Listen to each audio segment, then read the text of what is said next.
Tuhan bersamamu dan bersama rohmu. Inilah Injil suci menurut Matius. Dimuliakanlah Tuhan. Sekali peristiwa, Yesus berkata kepada para imam-imam kepala dan tua-tua bangsa Yahudi, "Bagaimana pendapatmu? Ada orang mempunyai 2 anak laki-laki. Ia pergi kepada yang sulung dan berkata, 'Anakku, pergilah bekerja di kebun anggur hari ini.' Jawab anak itu, 'Baik, Bapa.' Tetapi ia tidak pergi. Lalu orang itu pergi kepada anak yang kedua dan berkata demikian juga. Dan anak itu menjawab, 'Tidak mau.' Tetapi kemudian ia menyesal, lalu pergi juga. Siapakah di antara kedua anak itu yang melakukan kehendak ayahnya?" Jawab mereka, "Yang terakhir." Maka berkatalah Yesus kepada mereka, "Aku berkata kepadamu, sesungguhnya pemungut-pemungut cukai dan para pelacur akan mendahului kamu masuk ke dalam kerajaan Allah. Sebab Yohanes datang untuk menunjukkan jalan kebenaran kepadamu, dan kamu tidak percaya kepadanya. Tetapi pemungut-pemungut cukai dan para pelacur percaya kepadanya. Dan meskipun melihatnya, kamu tetap tidak menyesal, dan kamu tidak juga percaya kepadanya." Demikianlah sabda Tuhan. Terpujilah Kristus.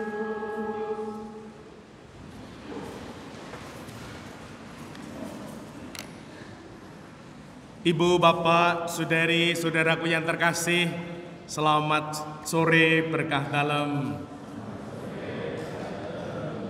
Sabtu Minggu ini istimewa.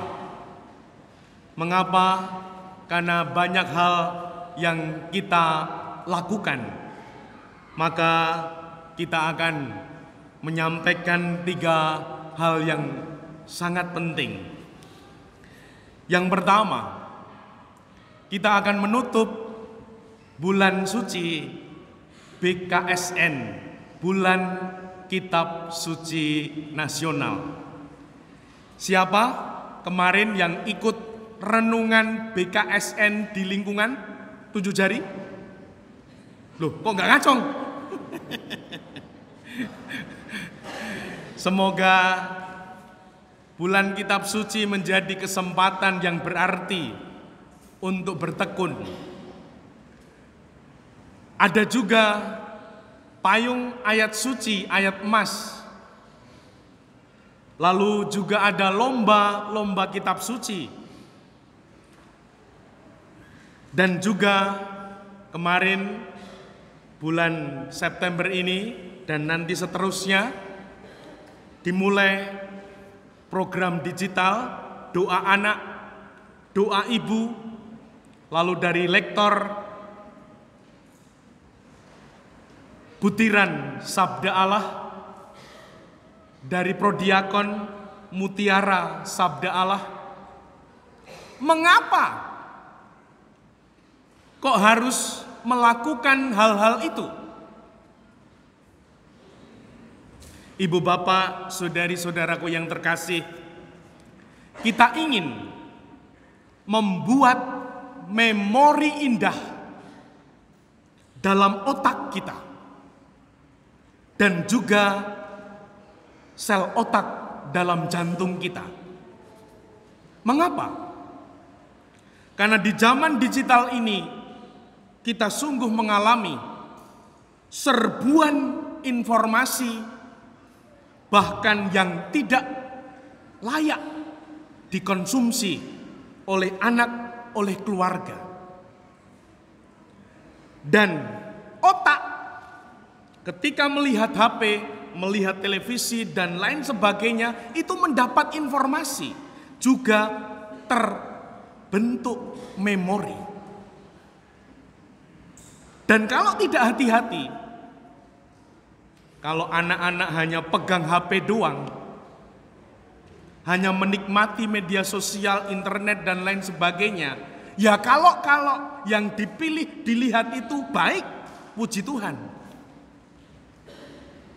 Lah kalau yang dilihat, yang tidak seharusnya, semestinya dilihat, didengarkan, itu artinya apa? Memori anak-anak kita isinya itu.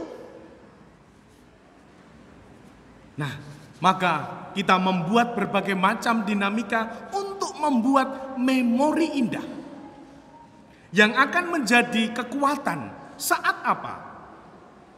Kalau kita baca kitab suci, apalagi ayat suci yang sudah dipilih, diulang-ulang, repetisi, diulangi, akan menjadi kekuatan saat nanti ada kesulitan, masalah, tantangan hidup, merenung, mempertimbangkan. Ayat kitab suci yang pernah dipilih, apalagi diulang, doa-doa yang dilakukan, itu akan menjadi, kita sering paham dengan istilah suara hati, padahal yang benar adalah suara jantung. Karena yang ada sel otaknya adalah jantung. Ketika mempertimbangkan, mau memilih sesuatu, merenungkan, seperti ada suara Tuhan. Nah, semoga anak-anak kita, keluarga kita juga mempunyai itu.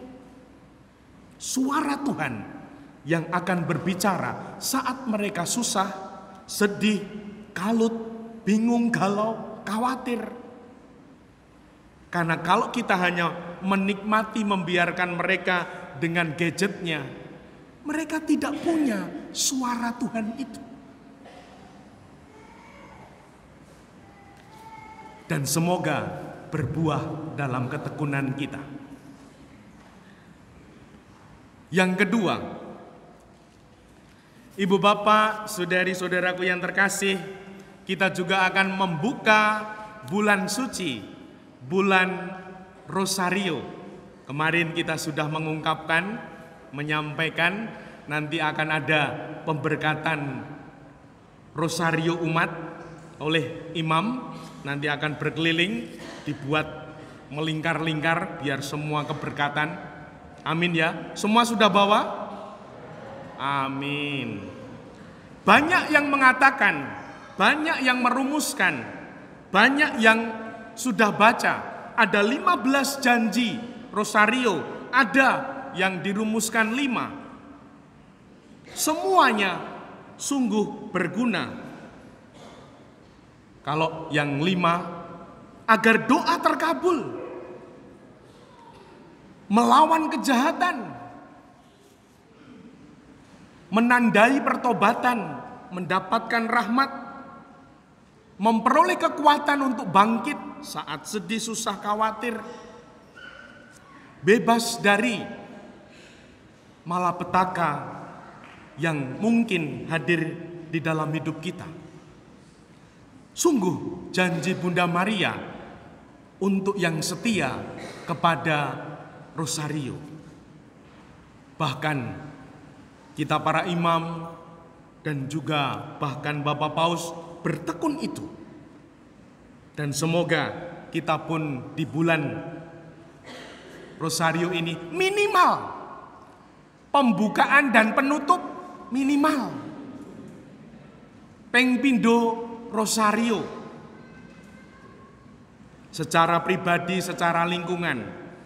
Namun kiranya ibu bapak, saudari-saudaraku yang terkasih, tidak ingin toh dikatakan, Orang Katolik minimalis, mung pembukaan karo penutupan tok. Nah, semoga kita mau, maka kita nanti melaksanakan pemberkatan rosario itu, sekaligus juga membuat memori indah. Karena setiap hari kita banjir informasi yang sungguh bukan memori indah. Bahkan bukan memori yang menguatkan hidup kita, namun memori yang melemahkan. Hari ini dekorasi juga istimewa. Bulan Oktober menjadi bulan HPS, Hari Pangan Sedunia. Nanti juga akan diberkati, namun boleh dirayah besok Minggu siang. Jangan sekarang, kok sing Minggu ra komanan. Mau mensyukuri rahmat pangan yang dianugerahkan Tuhan, dan besok pagi akan ada basar yang disponsori oleh Kevikepan dan dilaksanakan oleh PSE Maria Bunda Allah.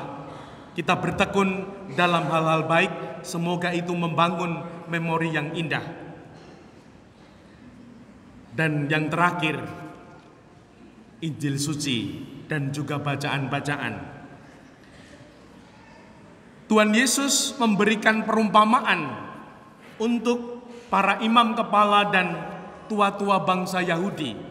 Ada 2 anak yang sulung diberi perintah, pergilah kamu bekerja di kebun anggur hari ini. Jawabannya apa? Ya, namun tidak berangkat. Lalu anak yang kedua menjawab, tidak mau, namun menyesal. Kemudian berangkat. Lalu Tuhan Yesus bertanya, siapa yang baik di antara mereka? Yang terakhir, yang bisa menyesal. Maka mari kita beri judul untuk bacaan-bacaan ini, bebal versus menyesal. Kira-kira aku ini orang yang mengatakan mau, sering mengatakan ya, namun tidak menjalankan. Sebagai orang Katolik, sebagai bapak, sebagai ibu, sebagai anak sekolah, sebagai imam, bruder, suster, mengatakan ya. Sungguhkah? Sebagai ketua lingkungan, sebagai lektor, misdinar, prodiakon, pengurus wilayah, pengurus dewan, sebagai apapun di masyarakat, di kantor, kita mengatakan ya. Sungguhkah kita melaksanakan? Ternyata itu gambaran untuk kita.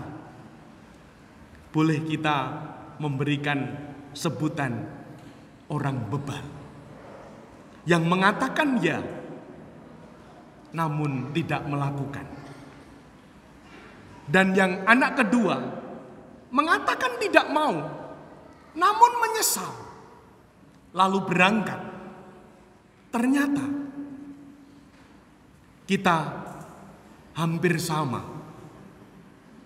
Semua pernah keliru, semua pernah salah, semua pernah berdosa. Semoga kita tidak bebal, namun dimampukan menyesal untuk mengawali sebuah perubahan, untuk mengawali sebuah pertobatan, sehingga yang terakhir itu yang baik. Ini berarti apa? Keliru, salah, berdosa itu sangat lumrah. Namun suatu berkah ketika ada penyesalan, pertobatan, dan semoga kita dimampukan sehingga kita semakin hari bisa semakin layak seturut kehendak Allah. sehingga hidup kita boleh menjadi berkah yang nyata, seperti anak yang berubah, sukacita orang tua sungguh nyata. Begitu pula ketika kita berubah, keluarga bahkan Tuhan bersukacita. Dan semoga itu terwujud nyata dalam hidup kita. Dimuliakanlah Tuhan kini dan sepanjang masa.